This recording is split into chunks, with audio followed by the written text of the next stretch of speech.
Alright, we're gonna continue off from the middle of arcs here, right above the waypoint down there. Now, this next part I'm gonna do in what is the closest we can to the order that the game kind of wants you to. So you come over here, you find a drunk dwarf, and if you have your high persuasion character, she will give you a wedding invitation. Now, I thought initially you could use it to open the doors over here, but that's not the case. I don't know if it's this one. Yeah, you can say you got a wedding invitation. He'll say you're late. He'll say you got there a little late. So you say you got an invitation. You come on in. And then we've got this dwarf shop. There's a trader here. But he doesn't really have a whole lot. I don't know why these are purple and dark purple rarity. But if you want to just sell him your junk, he usually has a decent amount of gold where he can buy your junk. And you don't have to worry about clogging up a vendor's inventory. Now, the wedding took place over here. Let's see. Let her know Lohar sent you. And she'll open the door right up. Yeah, still not entirely sure if the wedding invitation you get is actually useful for anything. Alright, now currently in the game, there is a bug where if you interact with this cake at all, the game just completely crashes. Okay, this is as of August 10th. Just had to check what day it was. So this is as of August 10th. This cake is still bugged. If you want to check, if you do this at it's August 10th, 2020, in case this game still has people watching, later than this year, and if I actually have viewers later than this year. But as of August 10th, 2020, this cake is still bugged, where if you interact with it at all, the game will just crash like a second and a half later. I've tried just clicking on it.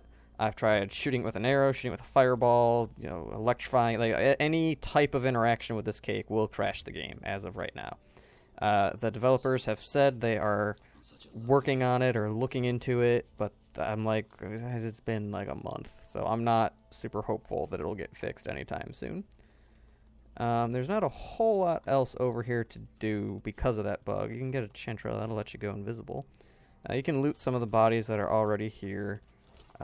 Most of them don't have much, but since they weren't corpses that you put there, they can proc Lucky Charm. So if you've got Lucky Charm, it's worth, looking around a little bit. But over here, on this little side balcony, you'll find this guy, Dorian Gall. Alright, and if you talk to him, this one you definitely do need your high persuasion person. But if you talk to him, he's the guy who was getting married. Oh, why? Okay. Oh, he knows Lohar. Or not Lohar. Duh, they all know Lohar. He knows Ifen. I didn't realize that.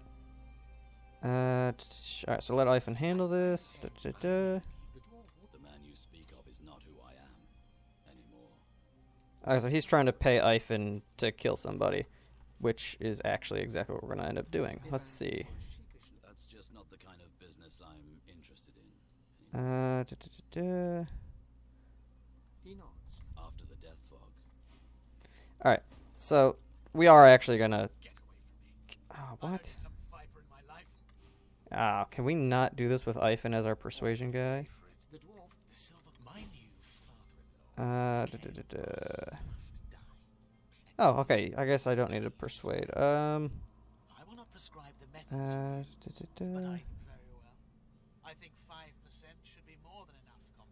Yeah, okay. So, it's just to get more money out of that, you needed high persuasion. But I guess since Ifen doesn't want to do business with him, you just can't have Ifen be the guy haggling. Now, where is he? He's going to be the only one not in armor up here. So Mikkel Ross, his daughter was marrying the guy down there. The guy down there wants you to kill this guy. Level with him. Let's see. Yeah, so you can persuade him to give you more gold. You really don't. You shouldn't need it at this point in the game. So you come down here, you'll find out that that guy who wanted you to kill Mikhail Ross there is gone. He disappeared. Wait, where the hell did that Dorian fella go? Okay, so he went into his house over here. Alright, so that guy's house is going to be over here. Alright, and it's kind of a death trap down there. Alright, and while you're on your way over there, you'll find this cheese seller. If you have persuasion, she also sells some jewelry. I think rings and necklaces, but it might just be one or the other. But this is the guy's house that he ran off to hide in. And if you come in here, you'll notice he has like a bunch of potions and poison mixtures and books on how to make poisons and potions and stuff. So he's an alchemist of some kind. But if you come into his room here, if you have high enough wits, you'll notice a button right there.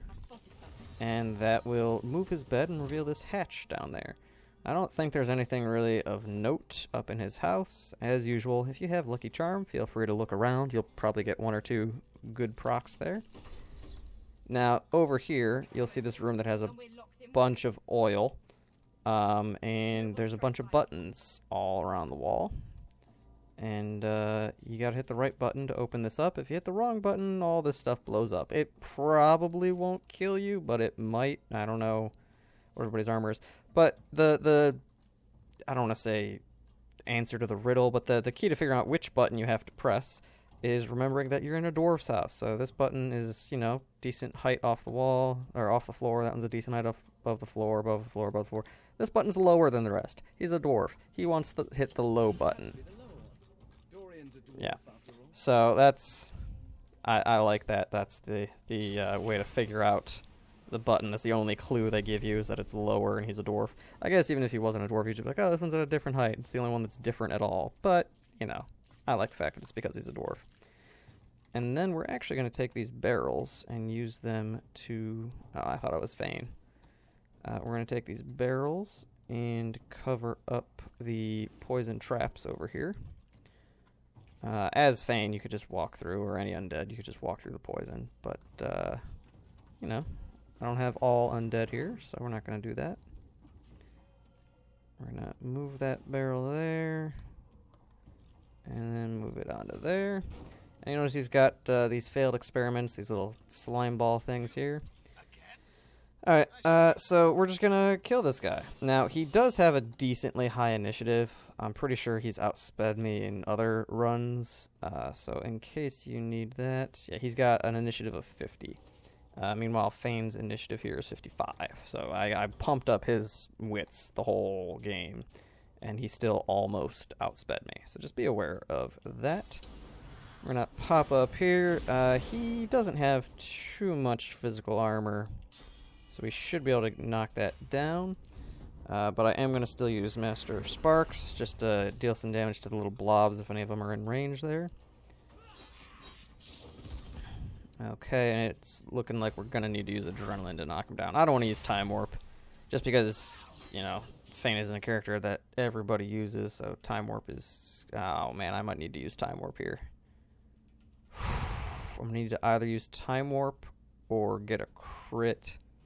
Okay, I take back what I just said. I'm going to use Time Warp. Alright, there we go. And again, I don't know why I used that first. Alright. Oh, I would have sparked and killed one of them. I guess it didn't matter if I used Time Warp. Okay. And then I used the wrong skill right afterwards anyway. So if you just target him, it should, yeah, hit. If you don't have a spot open on the floor. Alright, next up we've got this guy right here. Now these guys I believe are weak to fire. Yeah, they are weak to fire and air. Didn't realize they were weak to air. So we're just gonna launch a fire arrow at him.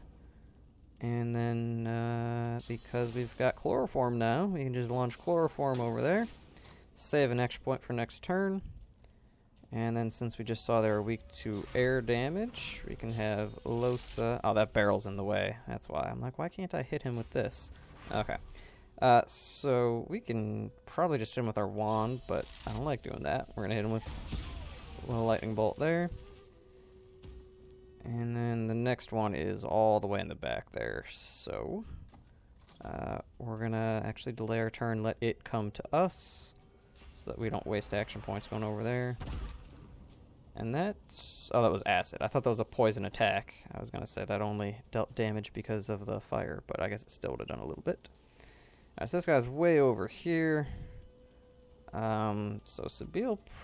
I don't know if that's going to be in range or not. Not quite.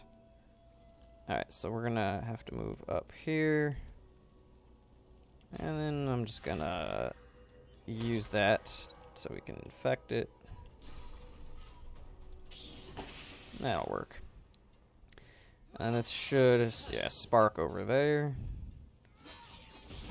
Spark over there some more.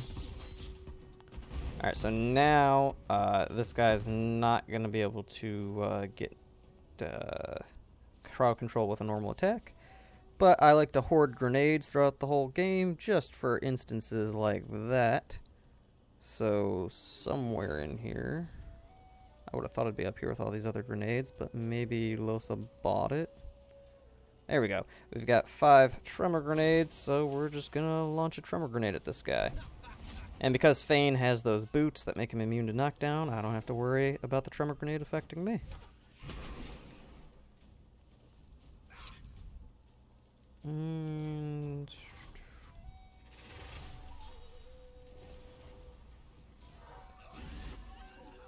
There we go.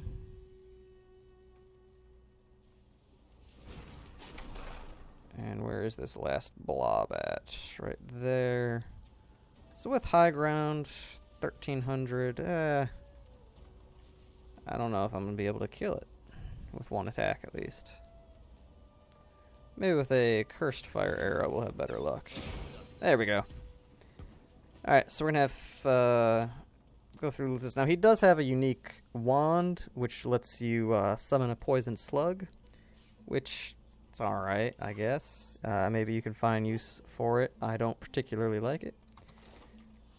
And we're gonna just get rid of all this fire here. I like using global cooling to get rid of fire rather than rain if I have both options available, because global cooling doesn't create the smoke that rain will create when it interacts with fire. Alright, when you get down here, let's see if we can get a barrel to cover up this trap. There we go. Alright, once you're done killing Dorian Gall over here, you're going to want to check out, I believe it's this chest here. It is. So he has this helmet in his basement all the time, every time. It has 5 finesse, constitution, some wits, water resist, hunting, sneaking. The big ones, though, immunity to charmed and terrified. Because of those immunities, we are going to be slapping that thing on Fane. Because if you aren't aware, Fane has glass cannon. So this helmet is very good for people with glass cannon. Now, it is going to replace our 5 intelligence helmet, so our damage is going to drop a little bit. But overall, it's not that big a loss. It's much better to have that charmed and terrified immunity. Now, if you have a glass cannon who uses finesse, this is even better for them, because he'll get that extra 5 finesse. I do like the extra wits on this as well, though. That will also help us crit quite a bit. Now, you can get a helmet that has more than that. You can get a helmet with up to 5 wits, but that's not bad. Alright, so actually, since we've got immunity now to charmed and terrified and knockdown, slowed, cripple, we are going to...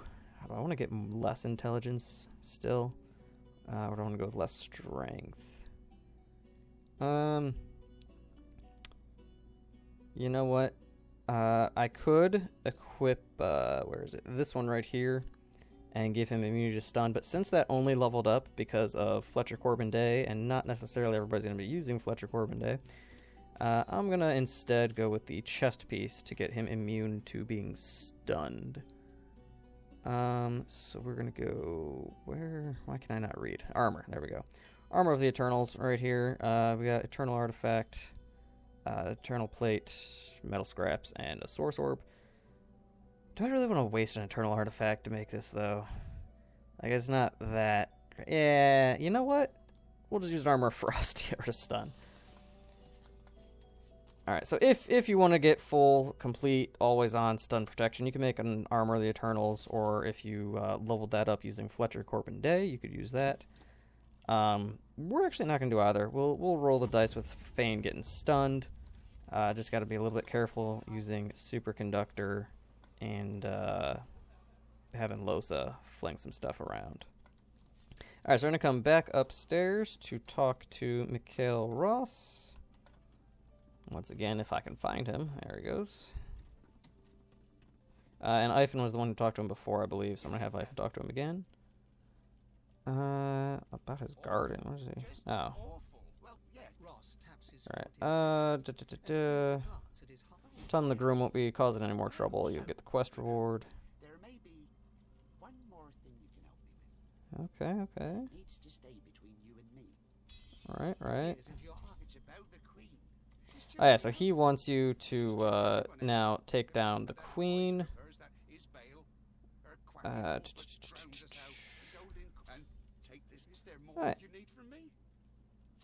So he wants you to get rid of the queen's advisor, Isbale, who... Oh, do I get to pick two of them? Okay. Now, Isbale is kind of manipulating the queen, and Isbale is sworn to the God King. So she's not a very pleasant individual by any stretch. Alright. I mean, Fane was for a little while, but we knew we were going to undo that with this over here. So we're going to actually move this stuff here and have Losa sell it in just a little bit. But if you want now, you could kill Mikhail Ross and the guards up here and get some nice quest XP. Or not quest XP, combat experience. But for right now, I think we're going to... Actually, we're going to exit by just going down the stairs. That's going to be the fastest way. Now, he gave you a little key card thing there. Little, I don't know what you want to call it. I guess key. So that if you go into his basement, you can find a hatch to get into the sewers. Let's see. From here, where do I want to go? I want to go down there right now. I'll go down this way first. So we'll leave that here so we can waypoint, or just teleport back later. Now, in his basement, you're going to find a wine rack. And his pig up there, his pet pig, was named Lulabelle. So you want to find the wine called Lulabelle. He said that's the one that'll trigger the trapdoor. Not trapdoor, but the thing that lets you get over into this area. So if you look on the map up here, there's like a blank box there. So the wine that has Lulabelle in its name is the one you want to touch. So if you just hold Alt, you can just look for it on this one. Lulabelle, honey wine. There we go. You move that. And these little climbing blocks pop up here. And then you can hop down here. Nice little secret passage he's got it for himself there. If that vile stench doesn't deceive me. Alright.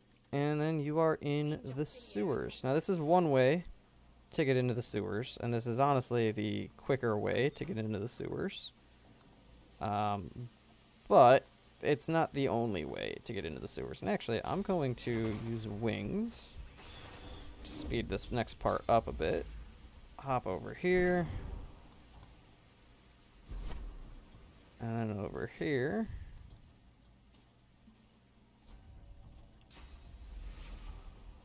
And then over here. Now, right here is the thing where you can put that little key in the wall. And then it'll open this door. And then through these stairs you will find Isbale and the Queen. Now we're not going to fight them just yet. Am I missing? Have I set up all the pyramids already? Alright, I'll go grab the yellow one we put down just a minute ago. I know where the red one is. Where's the blue one? Oh, I put it down here. That's right. Alright, so we're going to put the green one over by where the Dwarf Queen is. And then before we end the video, I'm going to show you one other way to get into the sewers in case you don't want to do that poison blob fight. Ooh, actually, I might not be able to... yeah, actually, let's go into the Magister Barracks over here first. That's actually how we're going to do this. So, we're going to go around the long way. So if you remember, this is where we saved that paladin from being executed. We're going to come on the map, come through here, and you're going to want to get into this area here. I was going to come through this area, but there's a reason I'm going to avoid this area for right now. We want to come in through this way. Alright. Alright, so that is locked. We can pick the lock, though, pretty easy. Come on down here. I don't know if this one actually has anything good in it. Not really. Alright. So, down here, if you notice, there's some trail of blood, a ladder that looks like it fell over, and then there's a dead magister down there. So we're going to hop down here. I don't think the party's going to follow down. No, they aren't. Good. Alright, so Magister Brent there. He has a key. I think that probably opened that chest that I just lockpicked. But more importantly, he has a report on the toy seller. So if you read that, it'll let you know that Lord Arhu, somebody we very, very briefly mentioned, was working with the toy seller. And actually, it doesn't mention that in this book. That's a different book I'm thinking of. Anyway, he helped design Lucian's tomb, so we're going to read that and maybe pick it up. I don't know if we need to have it on us for another quest later on. But we're going to come in here, and I believe there is a waypoint right here. And then once we get that waypoint, we are going to go back to the town square. And we're going to end the actually, no, we're not going to end the video just yet. Sorry. When we were down here, alright, last episode, maybe the episode before that, we killed Magister Raymond for real this time. We found a thing saying that Dallas used Tarquin to revive Brachus Rex. So we're going to go to the Hall of Echoes, and then we are going to find Tarquin on the boat here. Okay, so we're going to find Tarquin. Say that you know about his involvement resurrecting Vridamin, or rather Brachus Rex. Concede it's not his fault if he was forced to. I don't know if she used mind control or just threatened to kill him. Quite frankly, if he was threatened to be killed, like, he's a smart guy. He probably has some necromancer way to keep himself alive after death, you know, but whatever. Say it's not his fault. And then he will give you Anathema, which is a sword that you found the pieces of in Act 2. It is a very strong, very useless weapon. It's very strong because it does a lot of damage. It gives you 5 strength, 5 constitution, warfare, 2-handed. But it's also brittle and unrepairable, and it has a durability of 1. So if you hit somebody with it one time, it breaks forever. Can't fix it. It's done. It's designed in a way where if you have a very well-built, 2-handed warrior, soldier, knight, whatever you want to call it, you could use this, and you should theoretically be able to one-shot the boss of one of the bosses of the game at the end using this, and then you only need to swing it once. But that's it. That's all it's used for. And if you have a guy built well enough to do that, you really don't need that weapon in the first place. Like, you can just smack him around with a normal weapon and be fine. The other thing we're going to do while we're on the boat, since we crafted a Swornbreaker and used it on ourselves, we can give it to Almyra. Now, you can't do this if you want. We're actually going to find a second Swornbreaker and give that one to Almyra. We're going to keep this one and give it to Wendigo first when we find Wendigo. Alright. And we're going to find Wendigo maybe in... Well, we already found Wendigo once, but we don't know where she went after that. But we're going to get to her maybe in the next episode. We'll find out. But for right now, I'm going to stop recording, sell some stuff with Losa, and I'll be back in a little bit. I'll see you guys later.